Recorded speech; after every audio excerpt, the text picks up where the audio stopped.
New York City, 2019. The rain fell in steady sheets against the windows of Moretti's Cafe, a small Italian coffee shop tucked between a laundromat and a bodega in Brooklyn. The kind of place where locals came for espresso that tasted like home, and conversation that felt like family.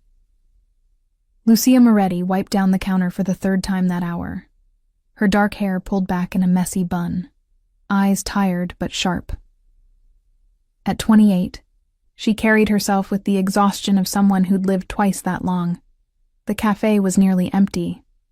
Just old Mr. Benedetto in the corner, nursing his cappuccino and reading yesterday's newspaper like it contained state secrets. The bell above the door chimed, and Lucia looked up out of habit, already reaching for a menu. Then she stopped. The man who walked in didn't belong there. Everything about him screamed different. The tailored charcoal suit that probably cost more than her rent. The way he moved, like he owned not just the room, but the air inside it. Dark hair slicked back perfectly, sharp jawline, and eyes that assessed everything in a single sweep. He was probably in his early 30s and handsome in a way that felt dangerous, like a knife wrapped in expensive silk. "Buonasera," he said, his Italian accent subtle but unmistakable. He approached the counter with measured steps, and Lucia caught a glimpse of ink on his neck, partially hidden by his collar. A tattoo that disappeared beneath the crisp white shirt, unbuttoned just enough to suggest he didn't follow anyone's rules but his own. "Evening," Lucia replied in English, deliberately casual. "What can I get you?" His lips curved slightly, not quite a smile. "Espresso. Doppio." She turned to the machine, aware of his gaze following her movements. The coffee hissed and dripped, filling the silence between them. When she set the cup before him, their eyes met, and she felt something shift in the air. Recognition, maybe. Not of faces, but of types. She knew men like him, men who thought money bought everything. "You speak Italian," he observed, still standing. "My parents were from Naples. The language stuck. The optimism didn't." She crossed her arms. "That'll be $4.50. He pulled out a money clip, thick with hundreds, and placed a 50 on the counter. "Keep the change." "I don't take tips that big. Creates expectations." She counted out his change precisely and pushed it across the marble. This time he did smile. A real one, and it transformed his face from intimidating to devastating. Interesting. Most people would take the money. Most people aren't me. Lucia returned to wiping the counter, dismissing him. He didn't leave. Instead, he sat at the bar, sipping his espresso with the appreciation of someone who knew good coffee. The rain continued its assault on the windows. Mr. Benedetto turned a page, and Lucia felt the weight of this stranger's attention like a physical thing. "I need a translator," he said finally. "Someone who knows old Neapolitan dialect. Business documents. I was told you might be available." Lucia's hand stilled on the counter. Her freelance translation work paid the bills her cafe wages couldn't. But she was careful about her clients. Very careful. "Who told you about me?" "A mutual acquaintance. He said you're discreet." "Discreet is expensive." "Money isn't a problem." He reached into his jacket and pulled out an envelope. Inside was a document, yellowed with age, covered in cramped handwriting, and a stack of $100 bills. $2,000 for the translation, another $1,000 if you can do it by Friday.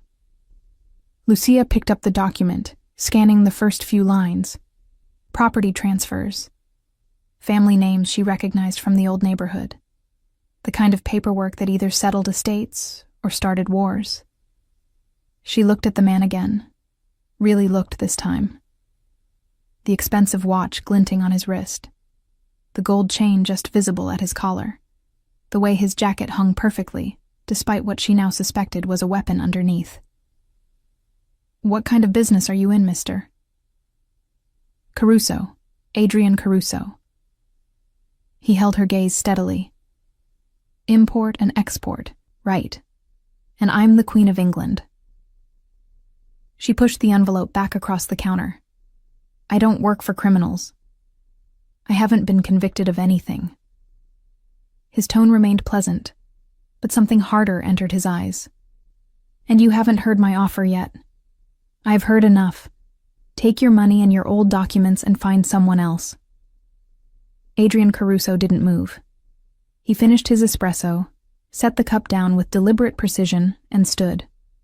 For a moment, Lucia thought he'd leave. Then he leaned forward slightly, close enough that she could smell his cologne, expensive and subtle. You're right to be cautious, Miss Moretti. It's smart. But let me be clear about something. His voice dropped, not threatening, but absolutely certain. I came here because you're the best, and because someone told me you need money for your mother's medical bills, the kind of money that doesn't come from pouring coffee. Lucia's blood went cold, then hot. Who the hell do you think you are? Someone who pays very well for services rendered. Nothing illegal in a translation, is there? He straightened, adjusting his cufflinks. Think about it. You know where to find me. He left the envelope on the counter, including the $3,000, and walked out into the rain without another word. The bell chimed. Mr. Benedetto turned another page, and Lucia stood there, staring at more money than she'd make in 2 months, hating that he was right about everything. Her mother's hospice bills were crushing her. The experimental treatment the doctors mentioned cost more than she'd make in a year of double shifts. Every door she'd knocked on for help had closed in her face. And now this man, this obviously dangerous man, was offering her a way out. She picked up the envelope, feeling the weight of it, the weight of choice, of compromise, of all the lines she'd sworn she'd never cross. The document was still there, waiting, just words on paper, just history written in the hand of people long dead. What harm could it do to translate it? But Lucia Moretti hadn't survived this long by being naive. She knew that first steps led to paths, and paths led to places you couldn't walk back from. Men like Adrian Caruso didn't just need translators. They needed people they could trust, people they could use, people who owed them. She looked at the rain-streaked window, at her own reflection ghosted in the glass. 28 years old, and so tired she could barely remember what hope felt like. When had she become this person? When had survival become her only ambition? The bell chimed again. She looked up, half expecting Caruso to have returned. Instead, it was just Maria from down the street, shaking off her umbrella and calling for her usual latte. Lucia pocketed the envelope and got back to work, pushing the decision down deep where all her other compromises lived. But that night, alone in her studio apartment with the sound of sirens drifting through thin walls, she pulled out the document and began to translate. Just to see, just to understand what she was getting into. The words told a story of blood and land, of families whose names still echoed in Brooklyn's streets, of debts passed down through generations. And somewhere in those cramped lines of old Italian, Lucia Moretti made her choice. She'd translate the document, take the money, and walk away clean. At least, that's what she told herself. Friday came too fast and too slow. Lucia had spent 3 nights hunched over the document, cross-referencing dialects and historical records, making sure every word was precise. She prided herself on accuracy. If she was going to do this, she'd do it right. The translation sat in a sealed envelope on her kitchen table, next to the coffee that had gone cold hours ago. She didn't have Adrian Caruso's phone number. He hadn't left one. But somehow she knew he'd come back. Men like him always did when they wanted something. He walked into Moretti's cafe at exactly 2:30, the same time as before. This time he wore a navy suit, slightly more casual, with a black shirt underneath. Still no tie. Still that unbuttoned collar that drew her eye to the ink on his skin. She caught a better glimpse this time. What looked like script in Italian, though she couldn't make out the words. Miss Moretti. He approached the counter with that same controlled grace. Do you have something for me? She pulled the envelope from her bag and slid it across. Complete translation, historical context notes, property genealogy traced through 3 generations. You're welcome. He opened it right there, scanning her work with an intensity that suggested he could actually read what she'd written. After a long moment, he nodded. Impressive. Very thorough. That's what you paid for. She crossed her arms. We're done now, right? That depends.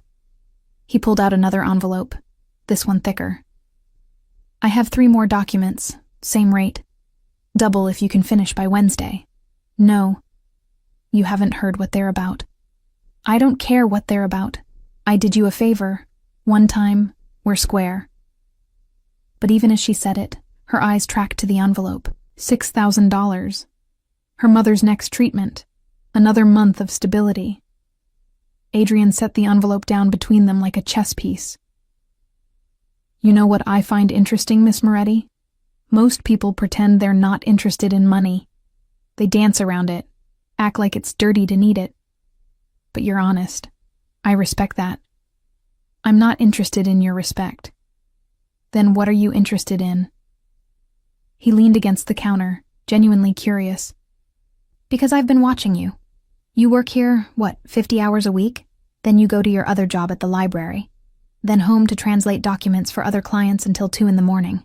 You're exhausted. When's the last time you did something for yourself? When's the last time you minded your own business?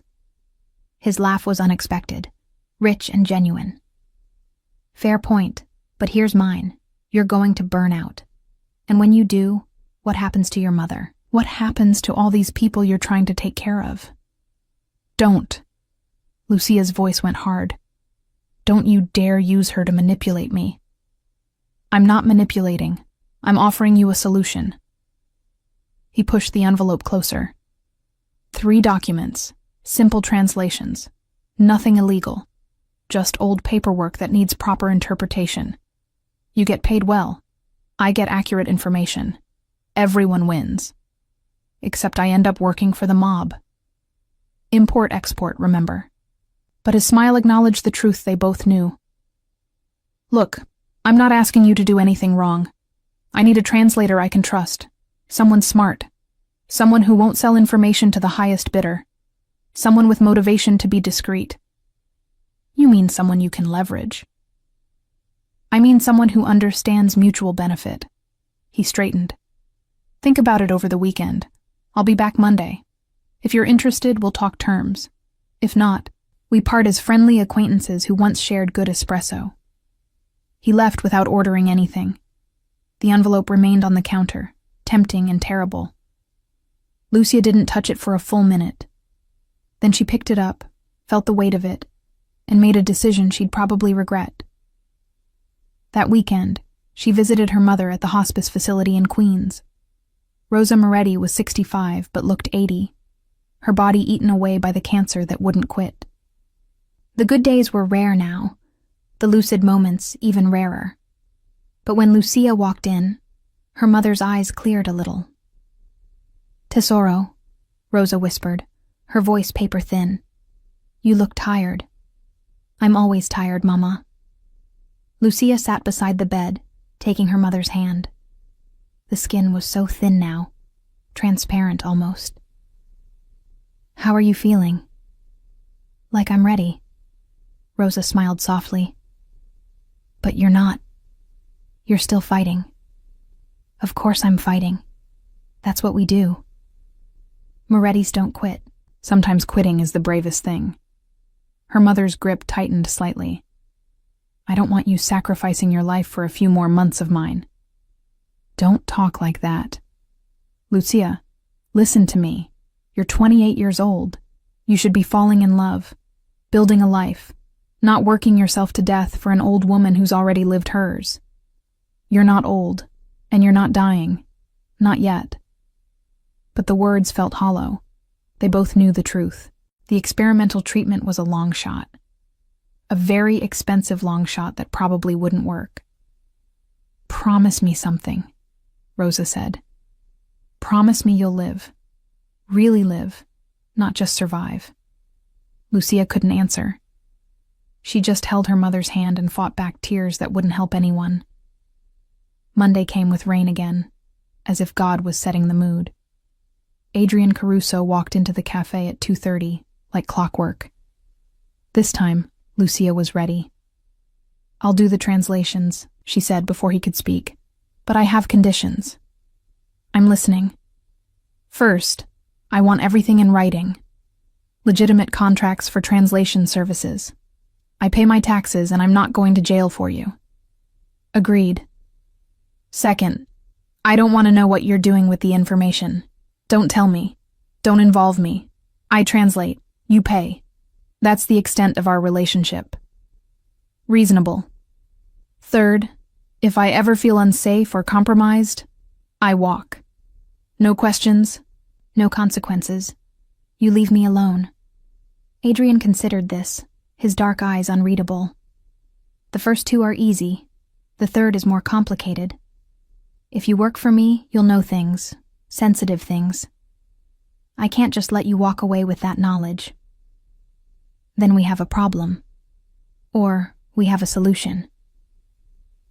He pulled out his phone, typed something, and showed her the screen. A contract, already drafted, with terms that were surprisingly fair. "This includes a generous severance clause. If you want to leave, you give me 2 weeks' notice. You sign a non-disclosure agreement, and you walk away with 6 months' salary as a parting gift. Enough to ensure your silence doesn't need to be bought with threats." Lucia read through the contract carefully. It was more than fair.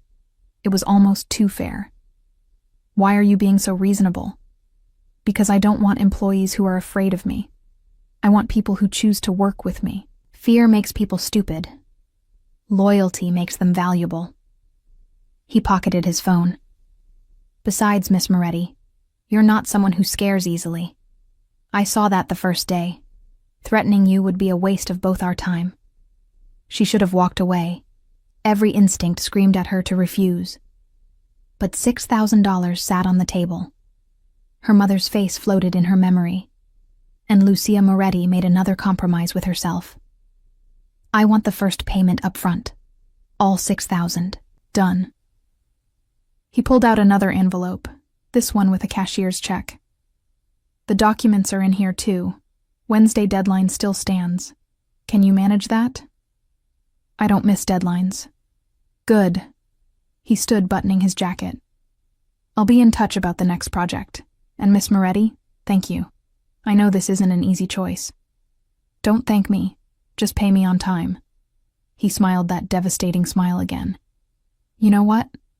I think we're going to work very well together." After he left, Lucia sat in the empty cafe, holding the check and wondering what exactly she'd just agreed to. She'd told herself it was just translation work, just words on paper. But she knew better. She just stepped into Adrian Caruso's world, and worlds like his didn't let people leave easily, no matter what the contract said. The weeks blurred together after that. Adrian became a regular at the cafe, always arriving at the same time, always with new documents that needed translation.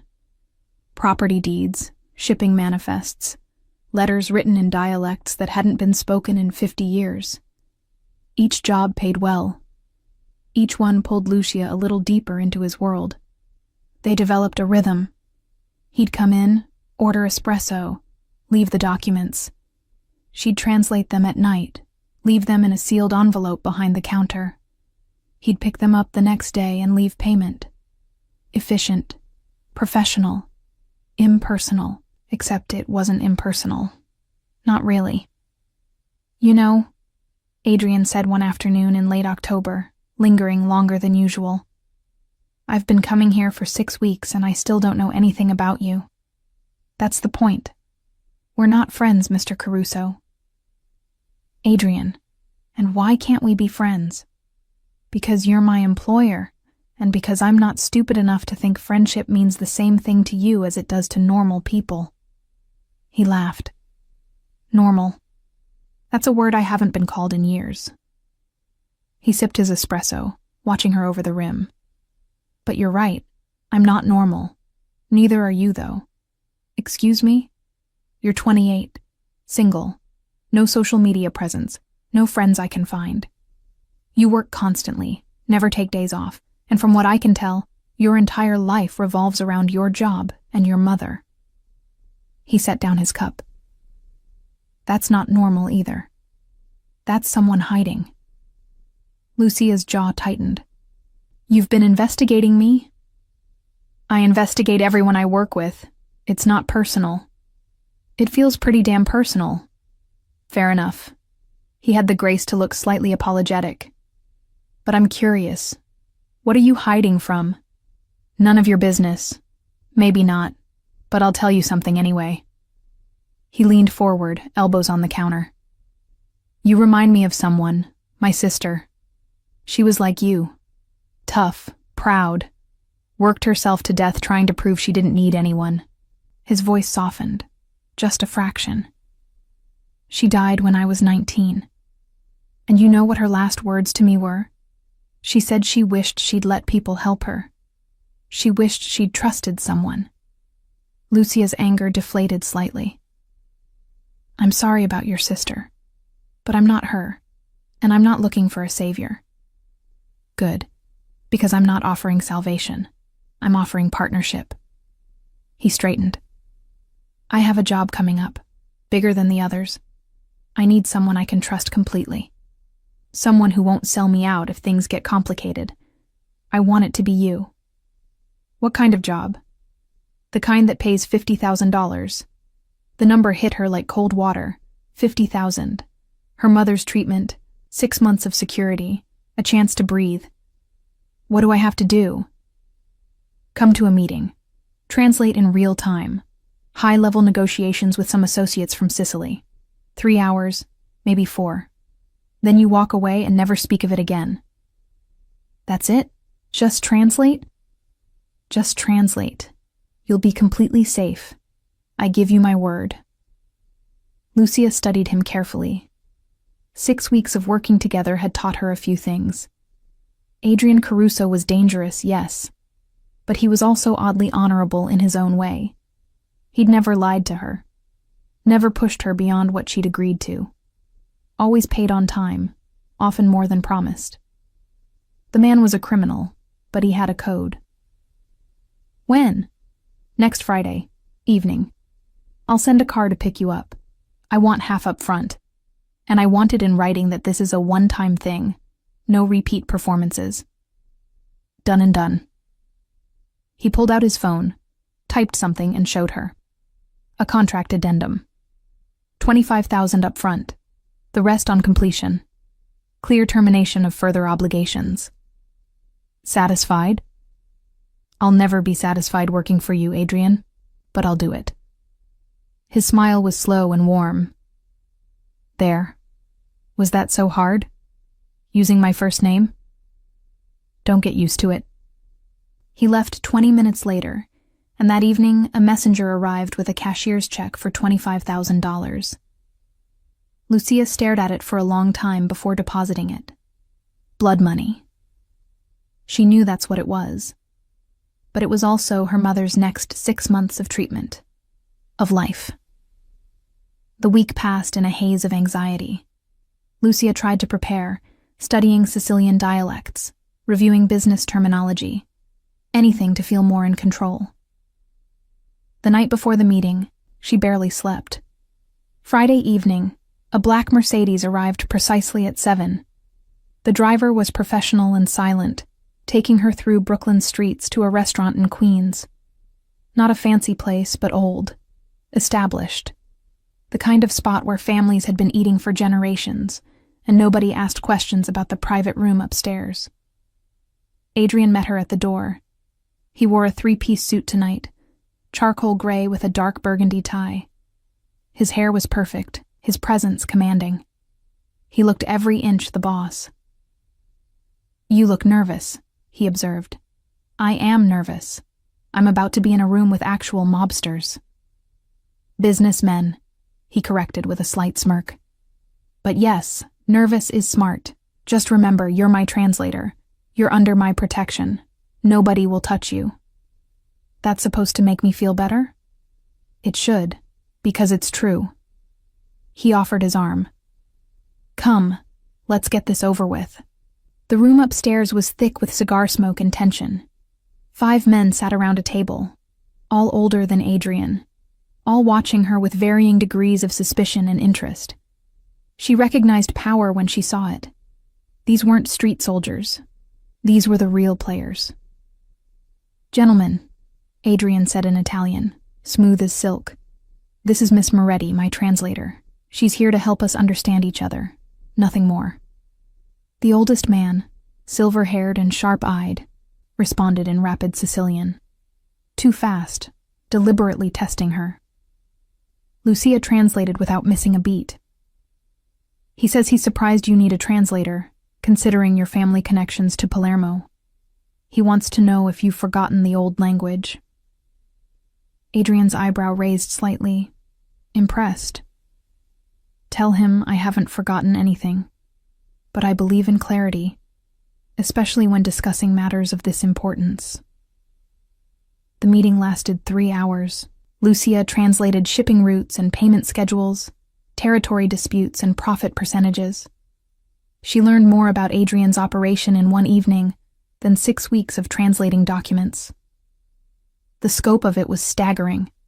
He wasn't just some local boss. He ran networks across 3 states, with connections spanning the Atlantic. And through it all, he was magnificent. Commanding, but diplomatic. Firm, but fair. Watching him negotiate was like watching a master conductor leading an orchestra. Every word precise, every gesture calculated. He controlled the room without ever raising his voice. Once, when one of the men made an inappropriate comment about her in Sicilian, thinking she wouldn't understand the dialect, Adrian's response was cold and immediate. Speak of her that way again and this meeting is over. Capiche? The man's face went pale. He nodded. Nobody said another word out of line. When it finally ended, handshakes and wine sealed the deal. Adrian escorted Lucia out personally, his hand light on her lower back. Protective. In the car ride back to Brooklyn, she finally exhaled. That was intense. You did perfectly. Better than perfectly.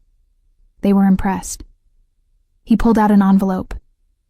Here, the rest of your payment, with a bonus for exceeding expectations. She opened it. 30,000. 5,000 more than promised. Adrian, this is too much. No, it's exactly right. You earned every penny. He met her eyes. And you were brilliant in there. The way you handled DeLuca when he tested you? Perfect. You didn't back down, didn't show fear. You earned their respect. Do you know how rare that is? I was just doing my job. You were doing much more than that. He hesitated, then added, I know I said this was one time, and I'll honor that. But if you ever change your mind about working with me again, the offer stands. I meant what I said. You're valuable, Lucia. The use of her first name sent a shiver through her. When had they crossed that line? Take me home, Adrian. I'm tired. Of course. But later that night, alone in her apartment with $55,000 sitting in her bank account, Lucia Moretti realized something terrifying. She'd enjoyed it. The danger, the intensity, the feeling of being part of something bigger than her small, grinding existence. And more than that, she'd enjoyed watching Adrian in his element, seeing the man behind the expensive suits. She was in trouble. The kind of trouble that didn't come with a contract or an exit clause. The next morning, Lucia woke to flowers on her doorstep. Not a bouquet from a florist. A single stem of white jasmine in a simple glass bottle. No card. No name.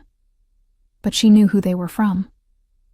She left them there for an hour, staring at them through her kitchen window like they might explode. Finally, she brought them inside. The jasmine scent filled her tiny apartment, sweet and overwhelming. Adrian came to the cafe that afternoon. Same time. Same espresso order. But something had shifted between them, and they both felt it. "Thank you for the flowers," Lucia said, keeping her voice neutral. "I don't know what you're talking about." "Adrian." "Lucia." He smiled, using her name deliberately. "They're just flowers, not a marriage proposal. Nothing's ever just anything with you." "True." He sipped his espresso. "But sometimes flowers are just flowers, a gesture of appreciation for a job well done." "Is that what that was? A job? What else would it be?" She didn't answer. Couldn't answer. Because acknowledging what else it might have been would open doors she'd sworn to keep locked. Instead, she went back to wiping the counter, that useless habit she'd developed to avoid difficult conversations. "I have a question," Adrian said after a long silence. "And you can tell me to go to hell if you want. But I'm curious. What made you take the job? The first one. I've been trying to figure it out. You know why. The money. That's the practical reason. But there was a moment, wasn't there? When you decided to say yes. What tipped the scale?" Lucia paused, considering whether to answer honestly. "You want the truth?" "Always. You said you'd looked into me, my mother. You came prepared. And instead of feeling violated, I felt seen. Nobody sees me, Adrian. I'm the invisible girl who works 2 jobs and goes home alone. But you saw me, saw what I needed, and you offered a solution without judgment." She met his eyes. "That's what tipped the scale, not the money. The fact that you treated me like a person worth understanding." Something flickered in his expression. Surprise, maybe, or recognition. "I do see you, Lucia, more than you know. That's what worries me." "Why?" "Because men like you don't see people like me unless they want something. And I'm not sure I can afford whatever it is you want." Adrian set down his cup carefully. "What if I just want to know you? What if it's really that simple? It's never simple with men like you. Men like me." He repeated it thoughtfully. "You keep saying that. But you don't actually know what kind of man I am. You know what I do for a living, but that's not the same thing. Then tell me, what kind of man are you? The kind who keeps his promises, the kind who protects what's his, the kind who doesn't apologize for wanting things." He leaned forward slightly. "And right now, Lucia Moretti, I want to take you to dinner. Not business, just dinner. 2 people who enjoy each other's company sharing a meal." "No." "Why not?" "Because dinner leads to conversation. Conversation leads to connection. And connection is exactly what I can't afford with you." "What are you afraid of?" "I'm not afraid." "Liar." But he said it gently. "You're terrified. I just can't figure out if it's me you're scared of or yourself." Before she could respond, her phone rang. The hospital. Her mother's facility. Lucia's blood went cold as she answered, moving toward the back room. Adrian watched her face go pale, saw her shoulders tighten, and waited. When she came back 5 minutes later, she was shaking. "I have to go. My mother had a seizure. They're not sure if she's going to—" Her voice broke. "I have to go. I'll drive you." "No, I can take the subway." "Lucia." He was already standing, pulling out his phone. "My car's outside. Let me drive you. Please." She wanted to refuse, wanted to maintain her independence, her boundaries. But the thought of cramming onto a subway while her mother was dying was too much. She nodded. The drive to Queens took 40 minutes in traffic. Adrian said nothing, but his presence was steadying. When they arrived, he parked and started to get out. "You don't have to come in." "I know." He opened her door. "But I'm going to anyway." Rosa Moretti was conscious, but barely. The seizure had done damage. The doctors pulled Lucia aside, speaking in that careful, clinical way that meant bad news. Weeks, maybe. Days, possibly. The end was coming, and there was nothing more they could do. Lucia sat beside her mother's bed and held her hand, feeling it grow colder. Adrian stood by the door, silent and still, giving her space but not leaving. And somehow his presence helped, made the unbearable slightly more bearable. "Tesoro," Rosa whispered eventually, her eyes finding Lucia. "Who is that man?" "A friend, Mama. Just a friend. He looks at you the way your father looked at me, like you're the only person in the room." Rosa's smile was weak but genuine. "That's good. You should be looked at that way." "Mama, don't. I'm not going to be here much longer. Let me say what I need to say." She squeezed Lucia's hand with surprising strength. "Stop hiding. Stop being afraid. Live your life. Love someone. Let someone love you. Promise me." "Mama, promise me, Lucia." "I promise." The words came out broken, but they came. Rosa's eyes drifted to Adrian again. "Take care of my daughter. She's stubborn. She'll fight you. But take care of her anyway." Adrian stepped forward, his voice soft. "I give you my word, Signora Moretti." "Good." Rosa's eyes closed. "Good." They stayed for 3 more hours. Lucia talked to her mother, told her stories, held her hand. Adrian remained by the door, a quiet sentinel. When the nurses finally insisted Lucia needed rest, that she should go home and come back in the morning, she reluctantly agreed. In the car ride back to Brooklyn, she finally spoke. "Thank you for staying. You didn't have to do that." "Yes, I did. Why?" "Because you needed someone." He glanced at her. "And because I meant what I said. I want to know you, Lucia. The real you, not just the woman who translates documents for me." "Adrian, I can't. Not now. My mother is dying and I can't think about anything else." "I know. I'm not asking you to. I'm just asking you to let me help. Let me be here. No expectations, no obligations. Just let me be here." Something in his voice broke through her defenses. The sincerity. The gentleness she didn't know he was capable of. "Okay. Okay. Okay." She looked at him, really looked, and saw past the expensive suits and dangerous reputation. Saw a man who'd lost his sister and understood grief. A man who kept his promises. A man who'd spent 3 hours standing in a hospital hallway because she needed someone, and he'd decided to be that someone. But Adrian?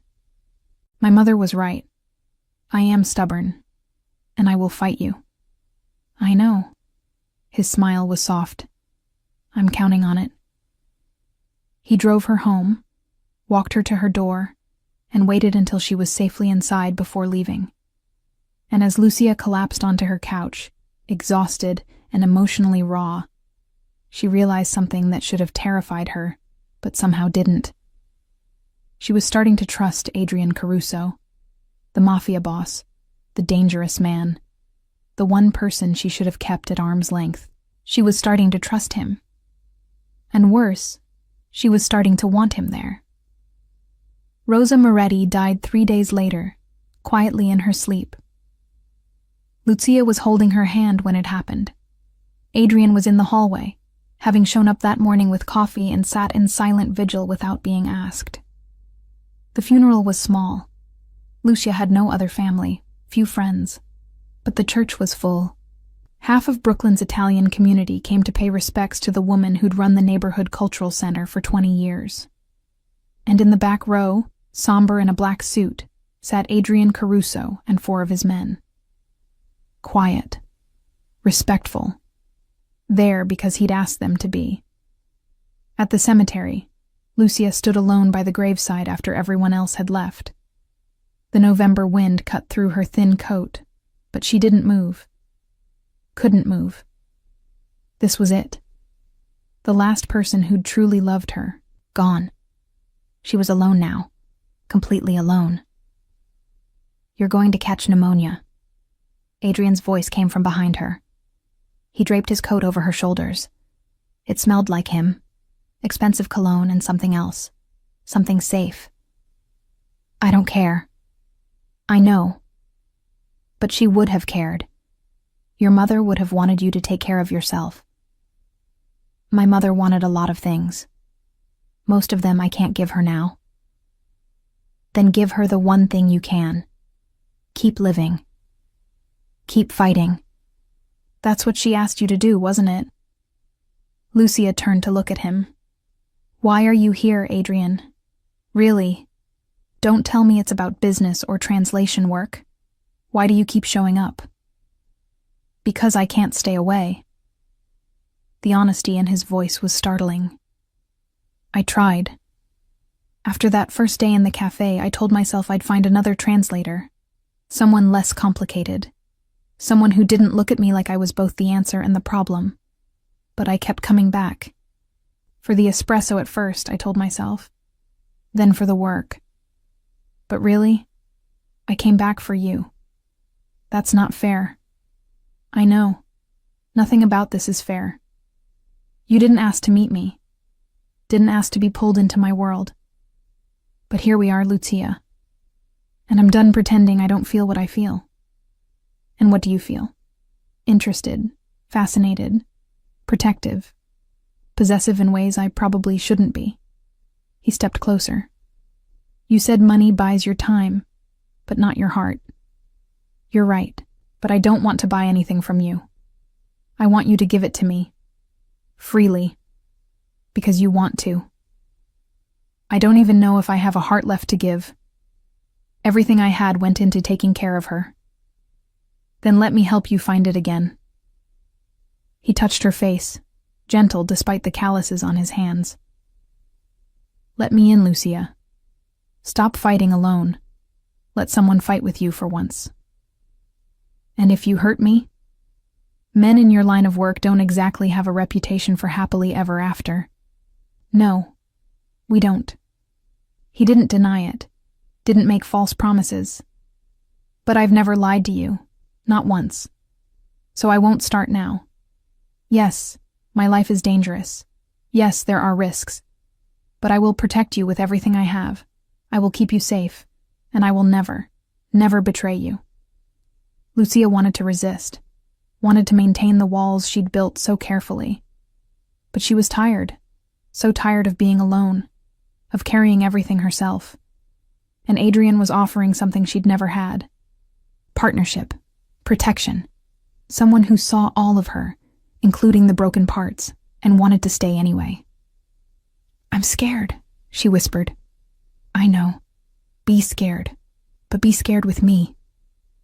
He pulled her close, and for the first time in weeks, months, years, Lucia let herself be held. Let herself lean on someone else. Let herself be weak. They stood there in the cemetery as the sun set. Two damaged people finding something like comfort in each other. And when Adrian finally drove her home, Lucia didn't protest when he came inside. Didn't object when he made tea and sat with her on the couch. Didn't fight when he stayed through the night, holding her while she cried for everything she'd lost. The next morning, she woke to sunlight streaming through her window and Adrian's arm around her waist. They'd fallen asleep on the couch, fully clothed, tangled together. It should have felt wrong, premature, a mistake, but it felt right in ways she couldn't explain. "Morning," he murmured, voice rough with sleep. "Morning." She didn't move, didn't want to break the moment. "Adrian, what are we doing?" "Honestly, I have no idea, but I'd like to keep doing it anyway." "That's not much of a plan." "I know. But I'm willing to figure it out as we go, if you are." Lucia thought about her mother's last words. Live, love, let someone in. She thought about the months of translation work, of watching Adrian reveal himself piece by piece. The honor beneath the criminality, the gentleness beneath the danger, the man beneath the reputation. "I told you I'd fight you.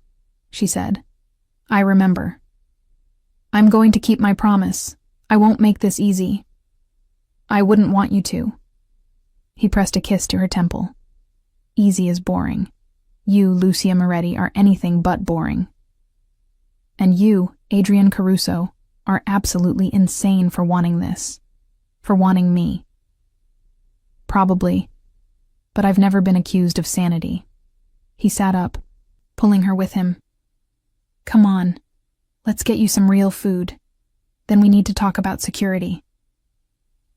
Security? You're with me now. That means people might try to use you to get to me. I need to make sure you're protected. The reality of what she was stepping into hit her. This wasn't just a relationship. It was entering a whole new world. One with bodyguards and enemies and dangers she couldn't fully imagine. Second thoughts? Adrian asked, reading her expression. About a dozen, but I'm doing it anyway. Why? Because for the first time in my life, I'm choosing something I want instead of something I need. My mother would approve of that. She stood, pulling him up with her. But Adrian, if you ever lie to me, if you ever betray my trust, I will disappear so thoroughly you'll never find me. Understood? Understood. He pulled her close, his hands on her waist. And Lucia, if anyone ever threatens you, tries to hurt you, even looks at you wrong, I will end them. That's not a threat. It's a promise. You're mine now, and I protect what's mine. The possessiveness should have bothered her, but coming from Adrian, it felt like safety, like home, like something she'd been missing without knowing it. I'm not yours yet, she said. You haven't earned that. Then I'll spend every day earning it. He kissed her forehead. Starting now, breakfast, food, then we figure out the rest. The weeks after the funeral were strange and beautiful and terrifying all at once. Adrian kept his promise. He showed up every day, not demanding, not pushing. Just there, present, steady. He'd arrive at the cafe with coffee, sit and work on his laptop while she finished her shift, then drive her home. Sometimes they'd have dinner. Sometimes they'd just sit in comfortable silence. Sometimes they'd talk for hours about everything and nothing. Lucia learned things about him. How he'd taken over his father's organization at 21, too young and too idealistic. How he'd made mistakes that cost lives and carried those ghosts with him. How he'd built a reputation for being fair but ruthless, generous to his people but merciless to his enemies. How he'd never imagined meeting someone who made him want something beyond power and respect. What do you want? She asked one night in December, snowflakes drifting past her window. If you could have anything, not money or territory, something real. Adrian was quiet for a long moment. Peace. The kind where you stop looking over your shoulder. Where you trust that when you close your eyes, you'll wake up to something good. He looked at her. You make me feel like that might be possible. I'm one woman, Adrian. I can't fix your whole life. I don't need you to fix anything. I just need you to stay. His hand found hers. Just stay, Lucia. That's all I'm asking. She was starting to believe she could. That maybe this dangerous, impossible thing between them had a chance. That maybe her mother had been right about living and loving and letting someone in. Then everything fell apart. It started with a phone call. Adrian's expression went dark as he listened, his whole body tensing. When he hung up, he was already moving, grabbing his jacket, his gun. What's wrong? Someone leaked information about Friday's shipment. They knew details only 3 people should have known. His eyes found hers, and for the first time since she'd met him, she saw fear there. Lucia, did you tell anyone about what you translated last week? The question hit like a slap. What? No, of course not. Are you sure? Think carefully. Anyone at all. Adrian, I signed a non-disclosure agreement. I don't talk about your business. Ever. Hurt bloomed in her chest. You think I betrayed you? I don't want to think that, but the leak happened right after you translated those documents. And you're the only outsider who saw them. I'm not an outsider. I thought I was... She stopped. What was she to him? His girlfriend? His employee? Something undefined that apparently didn't include trust. You know what? Get out. Lucia, get out. You stand here in my apartment and accuse me of betraying you? After everything? After you promised you'd never lie to me, that you'd protect me? Her voice broke. Turns out you're just like every other man who tried to buy my time and thought that made me his. Well, you were wrong, Mr. Caruso. You don't own me. You never did. That's not what I meant. Then what did you mean? Because it sounded a lot like you were calling me a rat. I'm trying to protect you. If someone's setting you up, if they're using you to get to me, you're in danger. I need to know the truth so I can keep you safe. The truth? The truth is I've done nothing but be loyal to you. Translated your documents, kept your secrets, let you into my life when every instinct told me not to. And the first time something goes wrong, you assume it's me. She crossed to the door, opened it. We're done. Whatever this was, it's over. Leave. Lucia, please. Now, Adrian, before I call the police and tell them everything I know about your organization. His expression hardened. The vulnerability disappeared, replaced by the cold Mafia boss she'd seen that first day. Don't make threats you can't follow through on. Try me. They stared at each other across her tiny apartment, the distance between them suddenly vast. Then Adrian walked out without another word, and Lucia slammed the door behind him, sliding down to the floor as sobs overtook her. She'd been right. She'd been right to keep her walls up, to not trust, to protect herself. Because this was what happened when you let someone in. They broke you. The next 3 days were hell. Lucia threw herself into work, taking every shift she could get, translating until her eyes burned.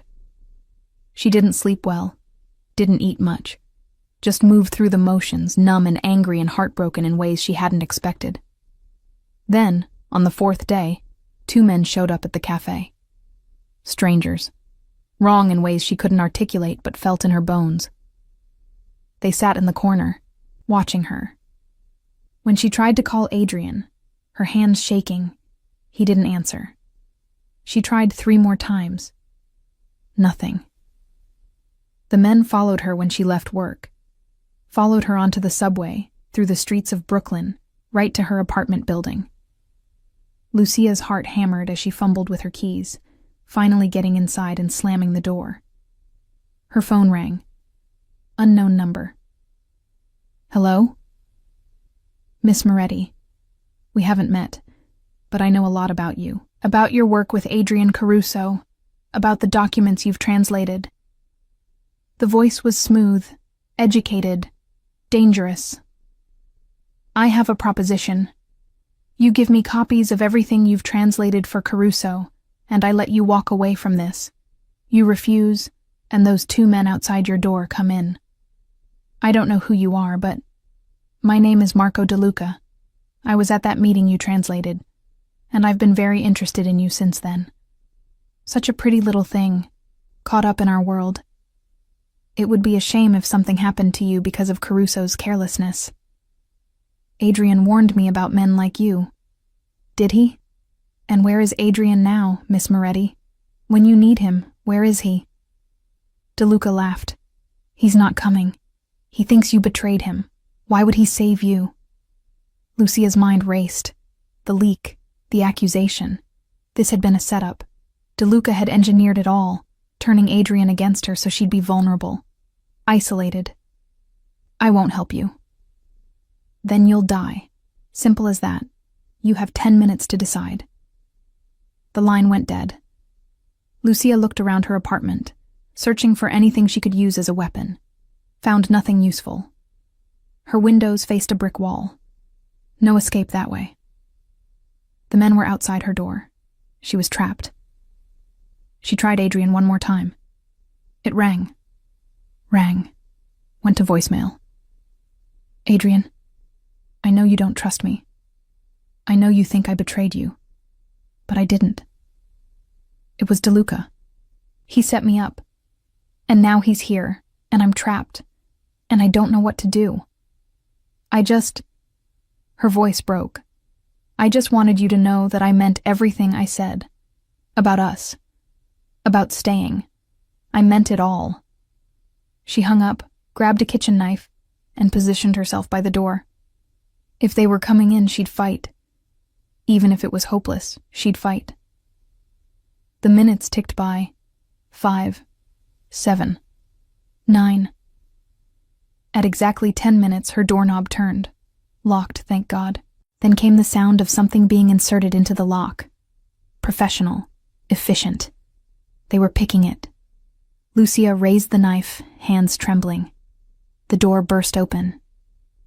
But it wasn't DeLuca's men who came through. It was Adrian, flanked by 4 of his people, all armed, all lethal. His eyes found hers across the room, and the relief in his expression was staggering. Lucia. He was across the room in 3 strides, pulling her into his arms, the knife clattering from her hand. Christo, I'm so sorry. I'm so sorry. I should have trusted you. I should have known. Adrian, DeLuca confessed. We made him confess. He's been trying to undermine me for months. He used you to drive a wedge between us, hoping I'd push you away so you'd be vulnerable. His hands cupped her face. I almost let him win. I almost lost you because I was afraid. Because trusting people has gotten me hurt before. But I should have trusted you. I know who you are. I know you'd never betray me. The men outside, gone. My people handled it. You're safe, I promise. You're safe. Lucia sagged against him, adrenaline draining away and leaving her shaking. I thought you weren't coming. I will always come for you. Always. No matter what. Even if you hate me, even if you never want to see me again, I will keep you safe. That's my promise. He pulled back, looking at her seriously. But I need you to understand something. This is my world. This danger, these threats, they'll always be there. If you stay with me, this won't be the last time someone tries to use you against me. I can protect you. I will protect you with my life. But I can't make the risk disappear entirely. I know. And you're still willing to try? After everything? Lucia thought about her mother's words. About living. About loving. About taking chances on things that mattered. Do you remember what you said? That you wanted to buy every second I had? I remember. I told you money couldn't buy my heart. And it can't. But you, Adrian Caruso, you didn't buy anything. You earned it, slowly, one day at a time. One coffee, one translation, one moment of honesty. You earned it all. His smile was brilliant and rare, transforming his face. Does that mean what I think it means? It means I'm yours. Not because you bought me, not because I owe you, but because I choose it. I choose you, even with the danger, even with the complications. I choose this. She kissed him, pouring everything she felt into it. So yes, Adrian, you can have every second, every moment, all of it, but not because you paid for it, because I'm giving it to you. Amore mio, he whispered against her lips. You have no idea how long I've waited to hear you say that. Then don't make me regret it. No more doubting me. No more accusations. We trust each other, or this doesn't work. Complete trust, I swear it. He kissed her again, deeper this time. And in return, I give you everything I am, all of it, the good, the bad, the dangerous. It's all yours. Standing in her tiny apartment, Surrounded by armed guards in the aftermath of violence, Lucia Moretti realized something important. She'd spent her whole life surviving, working, fighting, just trying to make it through each day. But with Adrian, she wasn't just surviving anymore. She was living. Really living. And it was terrifying and exhilarating, and exactly what she needed. "Take me home," she said. "This is your home." "No, your home. I want to see where you live, where we'll live." She smiled at his surprised expression. "What? You said you wanted me to stay. I'm staying. Might as well make it official." Adrian's laugh was pure joy. "You're absolutely certain? Because once I get you there, Amore, I'm never letting you leave." "Good. Because I'm done running. Done hiding. Done being alone." She took his hand. "Let's go home, Adrian. Both of us. Together." And as they walked out of her apartment into the cold December night, Lucia knew her mother would approve. She'd chosen love over fear, partnership over isolation, life over mere survival. The Mafia boss who'd walked into her cafe had offered to buy her time. But in the end, time wasn't what he'd won. He'd won her heart. Not through money or power or intimidation, but through patience, protection, and the simple act of showing up. Every single day. Until she believed in something she'd thought impossible. That someone could see all of her, all the broken and beautiful pieces, and choose to stay anyway. Choose to love her anyway. And that love, freely given, was worth more than any amount of money in the world.